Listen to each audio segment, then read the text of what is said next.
other great gift that God has given to man is a conscience. దేవుడు మానవునికి ఇచ్చిన ఇంకొక గొప్ప బహుమానం ఏంటంటే మనస్సాక్షి. This is a tremendous gift. Conscience is what tells us when we do something wrong. ఇది ఎంతో అద్భుతమైన బహుమానము. మనం ఏదైనా తప్పు చేసినప్పుడు మన మనస్సాక్షే మనల్ని హెచ్చరిస్తుంది.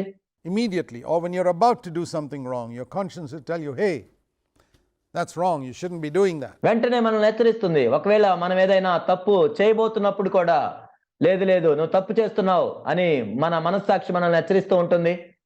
Now, it is conscience that keeps us on the way of spiritual life. మనము ఆత్మ సంబంధమైన మార్గంలో ఉండునట్లు చేసేది మన మనస్సాక్షే. The conscience is compared with the eye, the human eye. Jesus said, if a man's eye is clear, his whole body is full of light. మనస్సాక్షి దేంతో పోల్చబడిందంటే కన్నుతో పోల్చబడింది. యేసుక్రీస్తు ప్రభువారు ఏం చెప్పారంటే నీ కన్ను తేటగా ఉండిన యెడల నీ దేహమంతయు వెలుగుమయమై ఉండును. If you want to know what blindness is, just shut your eyes for 15 seconds and you want to know what blindness is. It's a terrible thing to be blind. గ్రుడ్డితనం అంటే ఏంటో తెలుసుకోవాలంటే మీరు 15 సెకండ్లు కళ్ళు మూసుకొని ఉండండి. గ్రుడ్డిగా ఉండటం ఎంతో భయంకరమైన విషయం.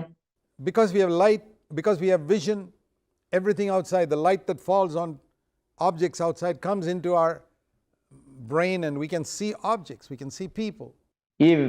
ఈ వెలుగు అనేది మన కన్నుల్లో పడి మన మెదడు ద్వారా మనుషులను చూస్తున్నాం, వస్తువులను చూస్తున్నాం.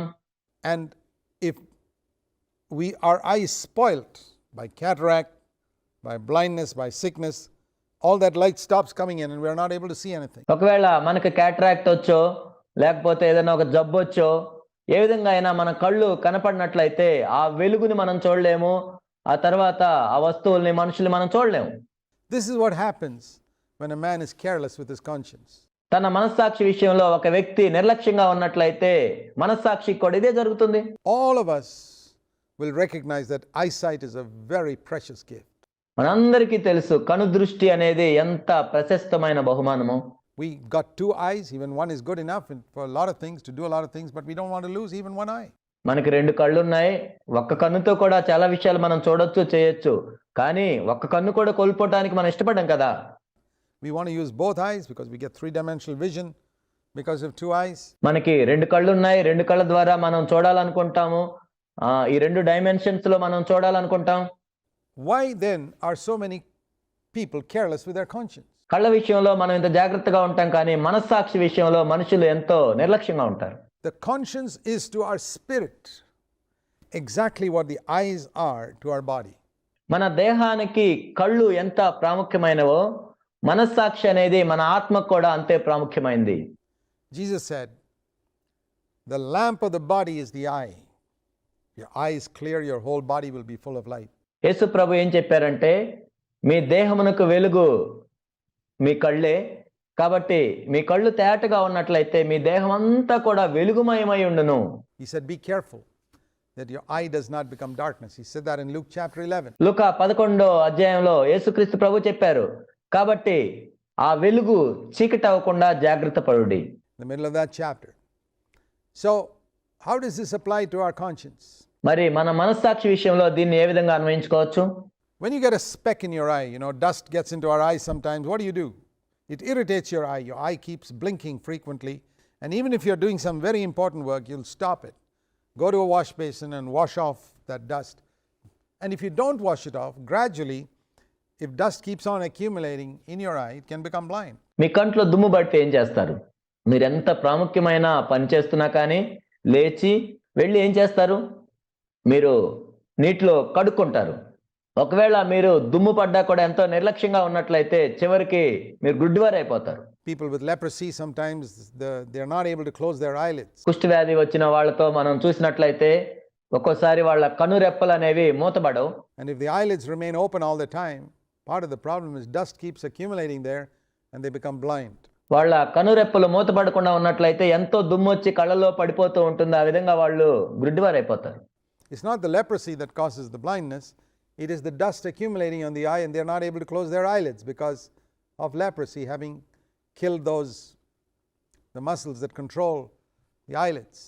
కాబట్టి వాళ్ళకి గ్రుడ్డితనం కలుగజేసింది కుష్టివ్యాధి కాదు, కానీ దానివలన వాళ్ళ కనురెప్పలు మూసుకోలేకపోతున్నారు కాబట్టి ఆ దుమ్ము అంతా చేరుకొని వాళ్ళు గుడ్డివారు అవుతున్నారు. ఆ కుష్టివ్యాధి వల్ల కనురెప్పలు మూసుకోవటానికి సహకరించే ఆ కండరాలు పనిచేయవు. And so, just like we are careful with our eyesight, we need to be careful with our conscience. కాబట్టి మన కనుదృష్టి విషయంలో మనం ఎంత జాగ్రత్త పడతామో మన మనస్సాక్షి విషయంలో కూడా అంతే జాగ్రత్తగా ఉండాలి. Think if, for example, you've done something wrong, it's like dust on your conscience. ఉదాహరణకి నీవేదైనా ఒక తప్పు చేసావు అంటే అది నీ మనస్సాక్షికి ఒక దుమ్ము పట్టినట్లుగా ఉంటుంది. And you don't cleanse it away. Then you do another thing that's wrong, it's dust on your conscience. You allow dust to accumulate on your conscience over a period of time. ఒకవేళ దాన్ని నువ్వు కడుక్కోకుండా ఇంకో తప్పు చేసినట్లయితే ఇంకొంచెం దుమ్ము పేరుకున్నట్లుగా ఉంటుంది. It's just like allowing dust to accumulate on your eyes. ఆ విధంగా నీ మనస్సాక్షి మీద దుమ్ము పేరుకునేటట్లుగా ఎంతో సమయం నువ్వు అనుమతించినట్లయితే నీ కళ్ళల్లో దుమ్ముని పేరుకునేటట్లు నువ్వు అనుమతించినట్లుగా ఉంటుంది. You know what will happen after some time? You will become spiritually blind. కొంత సమయం తర్వాత ఏమవుతుంది? ఆత్మీయంగా నువ్వు గుడ్డివాడివి అయిపోతావు. You won't be able to see. When you read the Bible, you won't get anything out of it. నువ్వు Bible చదువుతున్నా కానీ నీకేమీ కనపడదు, దాని నుంచి నువ్వేమీ పొందుకోలేవు. You won't be able to see the reality of God. You won't be able to see spiritual truths. దేవునిలో ఉన్న సత్యాన్ని నువ్వు తెలుసుకోవు, ఆత్మ సంబంధమైన సత్యాన్ని నువ్వు తెలుసుకోలేవు. You won't be able to get divine revelation దైవికమైన ప్రత్యక్షతను నువ్వు పొందలేవు. to enable you to live life on this earth. You're going to have many problems. కాబట్టి ఆత్మ సంబంధమైన ఈ జీవితాన్ని ఈ భూమి మీద నీవు జీవించలేవు. ఇలాంటి సమస్యలు ఎన్నో వస్తాయి if you are not careful with your conscience నీ మనస్సాక్షి విషయంలో నీవు జాగ్రత్తగా లేనట్లయితే ఇవన్నీ జరుగుతాయి.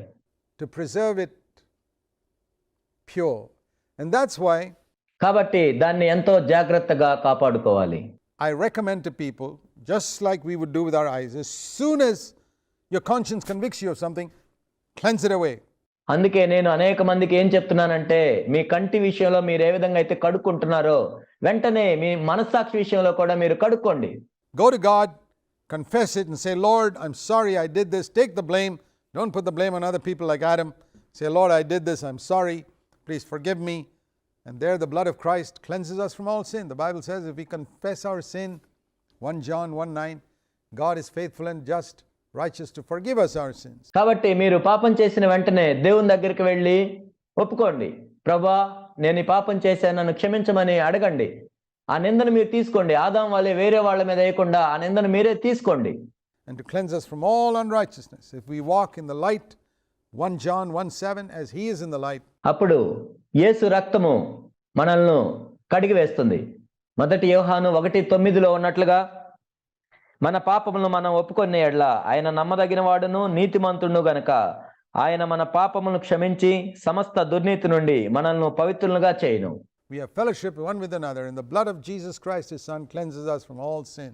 1 యోహాను 1:7 ఉన్నట్లుగా ఆయన వెలుగులో ఉన్న ప్రకారం మనమును వెలుగులో నడిచిన యెడల మనము అన్యోన్య సహవాసం గలవారమై ఉందుము. అప్పుడు ఆయన కుమారుడైన యేసు రక్తము ప్రతి పాపము నుండి మనల్ని పవిత్రులుగా చేయును. So conscience is a very, very important part of our spirit. It is the most important part of our being. కాబట్టి మనస్సాక్షి అనేది మన ఆత్మలో ఎంతో ఎంతో ప్రాముఖ్యమైన భాగంగా ఉంది. And you must preserve it just like you preserve your eyes. కాబట్టి మనలో అత్యంత ప్రాముఖ్యమైన భాగము కాబట్టి మన కంటిని ఏ విధంగా మనం కాపాడుకుంటామో మనస్సాక్షిని కూడా అదే విధంగా కాపాడుకోవాలి.